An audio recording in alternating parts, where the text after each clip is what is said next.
I'm Eric Chemi, and this is Politely Pushy. Tamar, thanks for joining me on the podcast today. I'm excited about this one, but mainly I'm nervous about this because I've never been a fertility clinic customer. I don't know Mhm. that world. I feel like even as a guy, I feel like I probably don't even belong here in this conversation with you. So I guess I'll start by saying first, thank you for coming on and joining Thank me. you for Thanks having for me.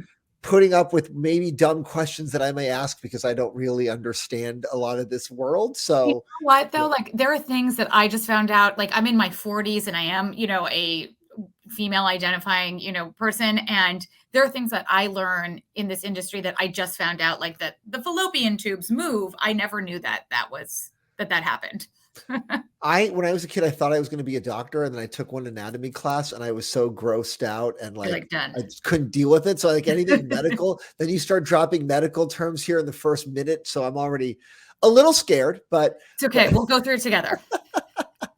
um, let's start with something basic. Who is the typical, I'll say customer, maybe customer is not the right word, but who's the typical person, client, patient that you're dealing with, the profile of that? Like the thing is that infertility hits everybody. So there is no typical person. We could have anyone from like someone who's very young who has, fertility problems and they're just discovering it tertiary. Like they're in their OB's office and they're in there for other stuff. And then they discover they have sort of a fertility problem. You have, LGBTQI plus families who are coming in for family planning. So, some couples don't have any infertility issues, but they have like a logistics issue, right? They need an egg or a uterus or sperm. So I feel like infertility and family planning hits everyone who wants to have a family. And so, there's no one typical what does infertility look like. It's not, I think before it used to be like, a woman in her 40s, unfortunately a geriatric pregnancy is anything over 35. Is the typical of what's thought of someone who is sort of an infertility patient. But nowadays, I think it can be anybody. I think that leads into why I was asking that question because I Mhm. agree with you. I think that's what people would have assumed. You go Yeah. back a decade or two, that's what it was. But because there's so many different versions of this now, so I Mhm. think my question was more of like, what's maybe the most common thing that you see? Is it still that woman in her 40s, or is it more the LGBTQ? Like what is the profile of like, okay, on a given day, if we see 100 people, at least half of them are this. I would say it is a human experiencing infertility. Like that is the common. I hate to pigeonhole it. Like Okay. it's really nothing. It's also infertility and family planning are for people who are fertile, right? So let's say if looking forward, you're a young person, a young woman who wants to, freeze their eggs. You go to an IVF clinic for that. You might not be having any infertility issues, but you are thinking ahead about family planning. You might not want to put your career on hold. So I feel like it's anyone who is actively engaged in family planning and being thoughtful about, how they want their family to look like. Again, 2 decades before it was, that older woman in her 40s, but now it's couples. 30% of infertility is male infertility as well. So, it's not Oh, always like it's the one, guy that's not it's the doing guy. his part. It's not the Yeah. woman. So something I will refer to andrology, but like that is andrology is sperm. So basically it's 30% is a male infertility problem. So I don't want to say But, like but, I would but say that's a good infertility can reminder. affect everybody. Right, right. That's a good reminder that it, Yeah. it does have a lot of different Mhm. looks to it. It's such a sensitive topic though, right? It touches on emotions, right? Mhm. Families, personal beliefs, religious beliefs, political viewpoints, legislative regulations. Like, what is the biggest myth that you have to dispel when you're talking to a normal person, let's say, in the real world? But I feel like the biggest myth is that IVF is so expensive and inaccessible, and that's not the case. Like IVF, I think the biggest myth, and there is a lot coming at you. Like you have the Dobbs decision, you have reproductive rights; they are intertwined. But for us, is the accessibility piece. Like IVF is accessible. Should be accessible to everyday, to everyday people. That the biggest myth is that it's not something that you can afford. And so I would say like something I want to dispel is that, especially with HRC, like we're making it accessible for people. You shouldn't have to be, deterred from IVF because you think it's like a mortgage. It's not. How do you make it more accessible? Like, what is it? The insurance companies? Is it employer sponsored things? Well, I mean, How it's does it? all of those Yeah. things, right? It's legislation. It's us as we are celebrating our 35th anniversary, so we're giving back. It's all of these factors, making sure that people are informed about IVF. I mean, to your point, we were talking earlier. You're like, I don't know what I don't know, and it's sort of educating that these people that IVF isn't something scary or complicated, that it is accessible to you. Yeah. I feel like, to that, the fact that we're making it more accessible is just, it's education. It's making sure that people know about IVF, that it is a process. Insurers are coming on board and offering it as a benefit. I know organizations, beyond insurance are talking to their HR folks and saying like, this is a benefit. We want to, attract people and not really, shun away from family planning. Like you're looking at an employee as a whole individual. And so family planning is a part of that. So it's all of these factors, in combination. I think the industry moving forward is making it more accessible in some ways. And then in other ways, politically, we do have that inaccessibility because reproductive rights is sort of hand in hand with IVF. How are those related? Because it feels like, when I think about Supreme Court and abortion, that's all about, that seems different to me than IVF, which is like, oh, we're trying to make kids, whereas abortion is like, well, we're trying to not make kids right now. They seem like they're the opposite. It's sort of, it's what constitutes, cells, it's sort of, don't want to get into there because I'm not as educated, as to what current legislation is. And it changes in every state. It changes in every state, but I know in California, we're very friendly. It is very much, reproductive rights are important here in this state. I know our governor has made that very, very clear. And IVF accessibility to family planning is something HRC, wants to be able to provide people who want a family. And so I don't want to like comment on what's happening elsewhere in the country, but I know for us is we just want to simplify the process, make it less scary, and to sort of, complete these people's families and not have, misinformation, the fact that they think it could cost, like a house. We want to make sure that people know that it is accessible and affordable and for them. Is the cost the primary fear that people have? I would say it's the number one question I get, and I can't, and I wish I could post a menu, right? But everyone is so individualized and different. And that's what differentiates HRC. Like we're not going to post a menu of like, this is what IVF costs, because for you, it might cost less, or you might need more interventions. We're about the individual patient, not like, who does the, what's the average, right? We not McDonald's, right? It's not like here's we're not exactly 1, 2, 3, 4, and 5 and supersize, right? Like it's way more complex and personalized. It's very complex. It's very personalized. And I believe HRC, that's what we pride ourselves on, is that personalized care that, what your IVF journey looks like might not be what it looks like for other people. And it probably isn't. It is incredibly like individual, specialized. Everyone's journey is different. So I'm not, we don't throw up a menu of prices because it might be less than, what the general population is. Your experience could be different. Your interventions are specific to you. Like based on your genetics, your history, your health situation, what your goals are. Yeah.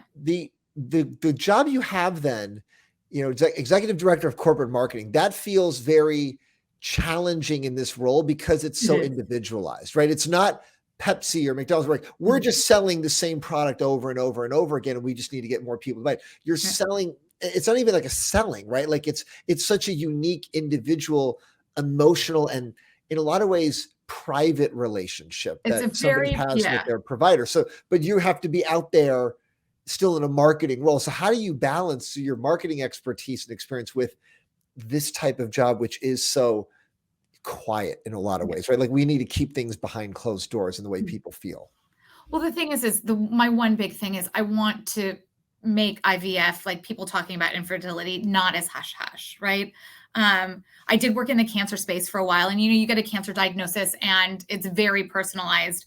But there is an ecosystem surrounding a patient, right? People And talk so about it. There's so much just out there that you can be part of. exactly. So I think as a marketer, my challenge is sort of, to make sure that HRC is a trusted, organization for these individuals, right? So I would say, infertility, it's not just medical marketing is a special sort of animal. So infertility isn't just something you can cure or you're selling a product, right?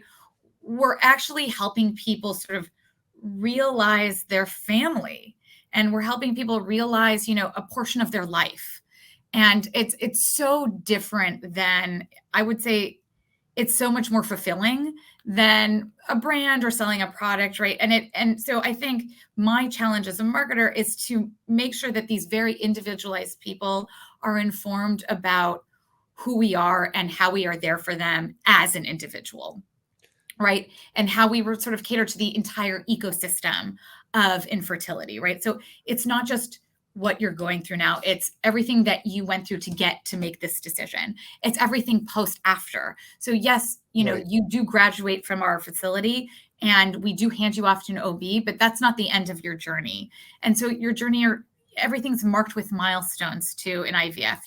You're 10 weeks pregnant. Then, you're halfway through your pregnancy, you hit 40 weeks. Like, all of these are milestones that are very individualized. And so again, my challenge as a marketer, and I might be repeating myself, sorry, is to, be there for these patients as a brand, but in a very individualized way. Talk about HRC as a structure, because it's multiple locations, right, throughout Southern California. It's multiple locations, and it's very specific to each region.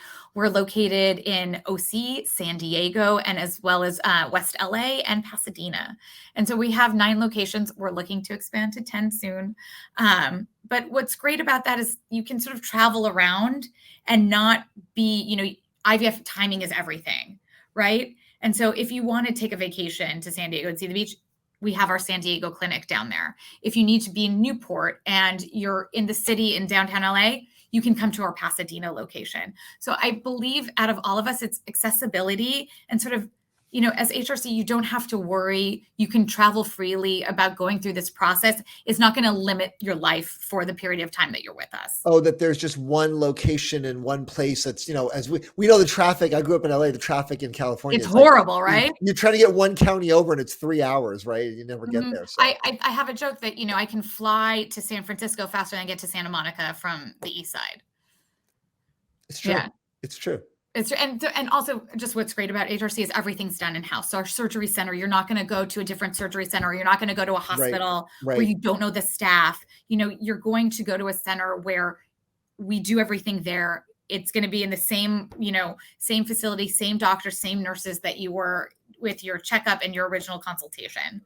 So that's a big differentiator. Where do you have the baby? Let's say if like a woman's about to have, they have the baby at your facility, or then they go? No, they have their baby with their OB. Oh, okay. But we're talking about like the transfer, the egg retrieval. And then once if they inseminate and then the egg, placing the egg back in, it's all done at the same facility. They have their baby with their OB, with their partner by our side, not in our facility. Although, I've never had that requested, but I'm sure if someone wanted to, if you really need to stay here, we would have to check, but medically we have the facilities necessary. You mentioned the 35-year anniversary. So that is this year is the 35th anniversary? This year's the 35th anniversary. So what has changed? I mean, obviously you haven't been there 35 years, but like just from, like the stories and the people who have been there from when it was started, like what's changed, technology wise or approach wise? Like how has because the world has changed certainly in the last 35 years, people's needs have changed. You're seeing different kinds of people coming.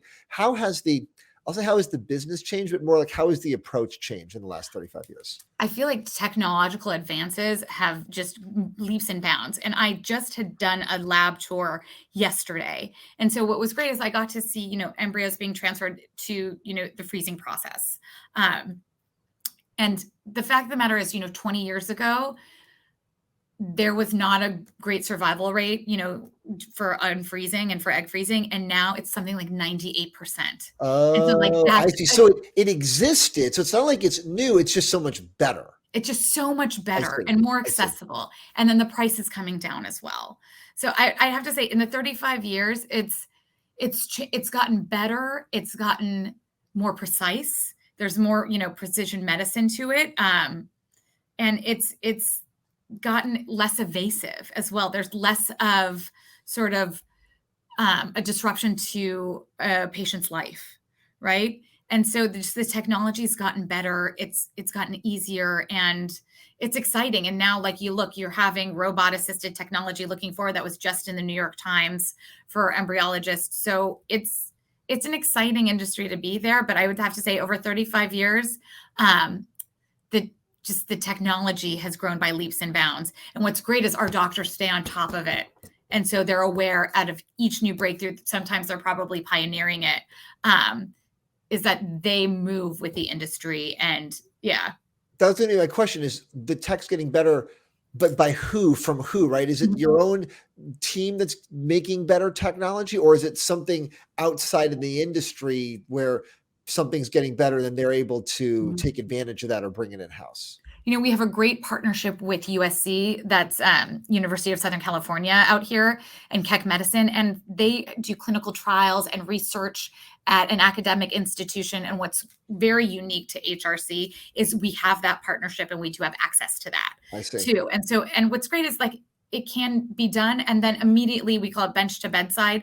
It can immediately be brought to the patient. Like, all of these innovations that are happening at an academic institution can immediately benefit our patients in the industry. And so I find that, like, without giving away trade secrets, it's that partnership that I think differentiates HRC in an innovative way, and in the innovative space, that it is our doctors sort of pushing the industry forward. That makes sense. So just knowing, okay, there is a real partnership with a major university that's doing all this cutting edge research, that makes a lot of sense. Because obviously, your world, my world is in this media marketing type of space. I'm curious, and we mentioned those misconceptions earlier. From the media point of view, do you find, is there a question that you're answering over and over again? Is there something the media doesn't quite understand? Because we said sort of the patients, it's the cost is the first question. Is there a first question you typically see from the media side? I would say from the media side, like, people don't know how the younger generation views fertility. Right. So you have. Wait, say that again. I want to make sure I heard that sentence properly. That the younger generation, like, what are their views on fertility? I think that, like, the media is interested in that, but no one's asking that question. And I think HRC, we're currently primed to ask that question. Is that, what are the views on fertility? The technology has changed so much, right? And you have this sort of youth culture coming up where they are exposed to reproductive rights. They are exposed to, we are talking about it more in the media than we did before. And when you say youth, I just want to say, like, what is your definition of youth? What's the age range? Anyone, I would say 35 and under. Okay. So I just missed it. I'm just over that now. You're just old enough. I would say any 35 and under, 30 and under. But I would say, media doesn't know how this generation is viewing family planning too. It's not like they're growing up in a world where information isn't readily available, right? Like, information is readily available. So, and they are exposed to, reproductive rights, family planning, gender affirming care nowadays in the media. So how do they view IVF? Like, how do they view fertility? How do they view family planning? Does this generation coming up, is that something they're even interested in? In the sense that, it's funny that you say that, because it never occurred to me that there would be a question or a debate there. It would feel to me like, when you look at the trajectory that things are going, it's a trajectory that is, more inclusive, like more, like you said, gender affirming care. Like, it feels like it's more accepting of whatever you want to do, whoever you want to be. So it would seem to me that they would be more accepting of, like, IVF is great for, like, whatever you can do. Like you said, in California, we're very friendly with reproductive rights, like whatever you need to do to, like, have your family. So it's interesting that you say that the media is not sure what the young person's viewpoint is. That is it because they think maybe people like I'm sort of I just don't, I yeah, think no one's ever asked. Like, yeah, that's the thing. Like, so, I was looking as a marketer, I was looking at like, where's the white space, right? Like, where's the hole for right, media? Because a lot of other, industry partners within the reproductive industry have come out with surveys about infertility and, and thoughts and feelings. And, no one's really interested in that what I've seen. Like, we know what we already know. I think what is really interesting and where the hole is and what media is asking and what they should be picking up on too is, yes, this youth culture, they're more exposed, but I don't think anyone's ever asked them about like infertility in particular and family planning in particular. Yes, everyone's, focused on the now, what's inclusivity now, but family planning, you and I grew up with, you go to college, you get married, you get a job, you have a family. right. I don't know that that's a set path Oh, I for see. for our I youth see. now. So what I'm getting at is like planning your family when you're younger now, I think looks differently, but no one's asking that question. And I know HRC is set to ask that question too. I Like, as a see. marketer, I am surveilling, people and their thoughts and feelings surrounding fertility. Right. I see what you're saying because you're right. Like that Like, was sort of the trajectory, whether it was explicitly told you, but it was implicitly there. Like you school, college, job, family, like, get married, have kids. Like that was just get married, have the kids, path, live in the suburbs, right? live in the suburbs. Right. And everyone did it basically. Mhm. And I see your point now. There could be, because again, I'm above 35, right? So I'm in Yeah. that world. But you're right. Maybe that younger group, it's just maybe I go to college, maybe I don't. Maybe I have a job, or maybe I'm doing a bunch of side hustles, or maybe Yeah. I get married or I don't, or I have a kid or I don't. Like Or, I or see I'm the point. backpacking Europe or I'm Right. not, or, Right. I don't have to start my career, who wants to enter the corporate landscape now? And I think Right. like, so, but they, to that fact is at some point they might be aging into the fact like, oh, I do want to have a family. I wish I would have thought of that prior. Right. So, or did they think of that prior? I don't think anyone in the media knows. I see. I see. That's it. I see And I that. I don't think understand that. marketers know either. Like, I don't think anyone knows, like, your 20 somethings graduating college up to 30, how they feel about fertility and family planning. Because a lot of times it is like once they hit 30, it's like, oh, wait a minute, maybe now I should start thinking about it. There's that round number age, I think sometimes gets people's attention. It does. And I think for HRC, we're trying to shift the conversation to a little earlier. Right. Because it's funny, you go back, right, 100 years ago, 30 was like, You're dead, old. right? Like, you're Done old. having kids. Yeah. You would have 10 kids by the time you were 30 back in the day. So it is a very different journey. I'm curious what your thought is. Like, are we less fertile as a society, or are we just as fertile, but people are just putting it off longer because they're working, because they want to do other things? Or do you think there's something like we are, like, as a human being, getting less fertile than we used to be? I think I can't speak to that. Like, for that, I can't speak to, like, I know global fertility rates are declining. Like, those statistics are widely known. Global fertility rates are declining. So I think as a species, we are declining in fertility. Like, it is a problem. And you look at countries, other countries, their fertility rates are declining. They have The an whole aging population is going to shrink in a lot of countries. They don't have enough people, right? Well, and they have an aging population, so Right. they don't have enough young people to take care of their old people as well. So, I mean, I think globally, yes, fertility rates are declining. But is that just the choice, right? Is that more of a choice thing or an inability thing? That I can't speak to, but I do think though people are putting off having a family, given, other challenges that are presented in their lives or other things that they want to accomplish, travel to, for one of them. I know certain kids graduating college and they don't want to enter the corporate landscape. They want to take a few years to, travel around Europe or backpack through Asia, which is amazing. But I can guarantee you they're probably not thinking, oh, then that pushes my family planning. Do I want to have a family? Do I want to get pregnant? And if they hit 30 and maybe they have a problem, we'd like to push the bar and the needle to have them start considering it earlier. What does considering it earlier help somebody do? Is it like, okay, maybe you freeze your eggs, or maybe you do, like, is there a treatment or an intervention? Is there something that can be done? I would say earlier? egg freezing and sperm freezing, because this is, again, something I didn't know, is that the age of the egg of which it's taken, that's the age of the egg. Like that's the age Oh, of the so if you do it pregnancy. at like 20, you're better off than doing it at 35. Yeah. So if you do it at 20, your eggs are more likely to um, survive. Um, the quality of egg is better than I when see. you're older. And so because, as women, we're born with all of our eggs that we're ever going to have. So the sooner you can, once you hit puberty and past the age, in your 20s, the sooner you can retrieve those eggs, the better. And so if you retrieve your eggs at 20 and decide at 42 to 45 to 50, you want a child, the pregnancy will be the pregnancy of that of a 20-year-old. I see. Because it is and this is something I didn't know, it is the age of the egg that determines the pregnancy, not the age of the woman or the uterus. So a surrogate can be used, at later ages. You can have a 40-year-old surrogate, but if the egg is taken from anywhere 20 to 30-year-old, that's the age of the pregnancy. I see. It's the age of the egg. Oh, It's interesting. the age of the egg. So that now I understand, like, from your point of view, what's the white space? What's media talking about? Like, where are you Mhm. marketing? Like, to be able to get people to think about this at a younger age, Mhm. there is an opportunity there, both for HRC, but also both for the individuals involved. Yeah. Like, hey, this, by thinking about it now, could help you because you don't want to Mhm. regret it 10 years later. Like, oh, if I And had just done this yeah. 10 years ago.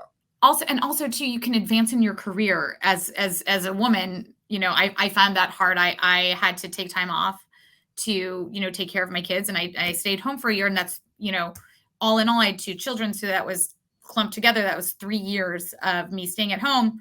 That's 3 years of me missing possible promotions, salary Right. increases, and so all of those good things. So what's great is I can only speak to me personally. Had I frozen my eggs, I would have been able to sort of advance in my career, not worry about when I was going to get pregnant, and maybe got pregnant at a later date when I was older, possibly more established in my career, and sort of made those gains that I wanted to, for myself, and then have a kid. So for me, I want to give those options and those choices to people that I didn't have. I see. Oh, and your point is that it's not then the age that you would have been older. It would have been the age of your eggs that is Hmm. actually what's useful. Oh, I Yeah. see. So it's I the age see. of the egg that determines the pregnancy. So if let's say I donated my egg or I froze my egg when I was 25 and I preserved it and I wanted to get pregnant at 45, I would then have the pregnancy be that of like a 25-year-old. That it would be considered that. Okay. Okay. I see. That makes sense now. Like Yeah. how these things work. Yeah, you've got quite the challenging job there. So many different layers and Mhm. misconceptions and And not like, yeah, yeah. yeah. And body parts, like I didn't Right. even know, there are things I don't even know what I don't know. What is something else like this week that you learned that's interesting that you were surprised about? Um, I like without getting too technical, like I learned sort of what the lining of a uterus and the cycle and sort of the color, what that means in the stage of ovulation. And that's nothing I had known before. And I completely thought the opposite was true when the embryologist explained it to me. So like that was something that I learned, but I just remember, you know, touring the lab, and you see an insemination happen, and it's really powerful because that's the moment, right? Like, so I've seen an embryologist sort of, insert, and you can look this up, online. There are thousands of videos of a sperm being inserted into an egg for an IVF process, but to see it being done, it's just breathtaking because that's like the stuff of science. It's the stuff of Right. life, and it's Right. right there and it's happening, right? Like when people talk about conception and all and life, to see sort of that scientific process being done in front of you is incredibly moving. And it's incredibly powerful. And seeing someone also graduate and having their dream sort of be completed, is incredibly powerful and I'll never get tired of it. What does that mean, graduate? Like, what is the definition of graduate in this So the process? definition of graduating is, at your 10-week, if you make it to 10 weeks pregnant, then you have graduated. And Okay. we sort of pass you off to your OB for Oh, your now first it's sort of like, trimester. I'm not saying normal, but like now you're back to like, okay, now you're pregnant and now you do the normal pregnancy stuff. Mhm. We got you Yeah, on we the got you. on ramp. We've gotten you to the start line, and now you Right. start. Mhm. So for people who are considering going through this, what would make HRC stand out, let's say, versus another provider? How do you differentiate yourself, let's say within Southern California? Like, why would someone come to you and not someone else? I would say it's the personalized care. It's the ecosystem of HRC, which makes HRC, right? So you are, as a patient, you have a team behind you. It's not just your doctor, it's the nurse coordinators, it's we have emotional counseling as well. It is the team experience. Like, we are there for you every step of the way, and the consistency of care. So you will be seeing the same people. You will be seeing the same doctor. You have a personal relationship with your team. I would think that differentiates, and the fact that we've been here for 35 years. And, we have doctors that have sort of pioneered the process for IVF and that expertise. And again, to say, like, we aren't a McDonald's, like, we aren't someone who's throwing out prices there. Like, it is a very individualized journey. And so that's what HRC does. We do treat you very much as like you are an individual. This is your journey, and we're here for you. And the fact that we have 9, almost 10 locations across Southern California, and just the fact that all of our doctors are knowledgeable. The partnership with USC is very much, nothing else is out there, in Southern California that has this unique partnership. The education, the research, the fact that we support fellows and fellowship programs to sort of move the industry forward. I think as a patient who's coming to an organization, you want to know that not only are they taking care of you, but they're also looking forward to take care of, like, when you next come in, or the next person.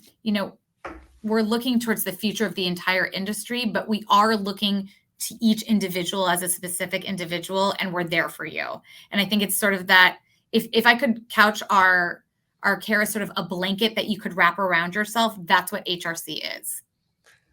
Good answer. Good answer. That helped certainly differentiate.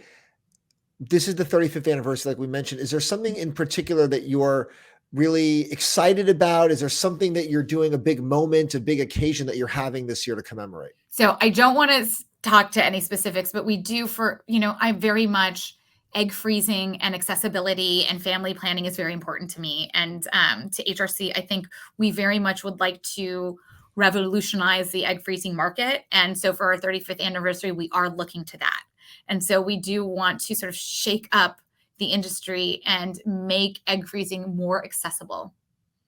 Feels like you're hinting at something to come later. I am hinting at something to come. Yes. And then finally, what do you see, predicting out to the 40th anniversary, like the next 5 years? What do you think that's going to bring for both the company and the industry in general? My hope is that more people are talking about infertility, that it's not such a hush hush, topic, that more individuals, more families can be built with, family planning and infertility, that it's something that it's an option that people can turn to, that isn't behind closed doors, that we can talk about it, that it is something normal to go through, that you don't feel so isolated. So I think, by our 40th anniversary, I'd like to see, I'm sure the technology will get even better. I mean, even again, like I mentioned before, we have robot assisted, insemination. So I think the technology will get even better. And then for 40th, I'd like, even more accessibility, and just, let's remove the stigma about talking about infertility, and like, let's all talk about it and have it not be taboo. Tamar, I really appreciate the time today. So interesting to hear what you're doing, what HRC is doing, and even some of those white space opportunities with the media holes and what we still don't understand. So there's certainly a lot of work for you to do, and I'm sure it keeps you very busy. Tamar, thanks so much for the time today. Thank you so much. It was a pleasure to talk about it.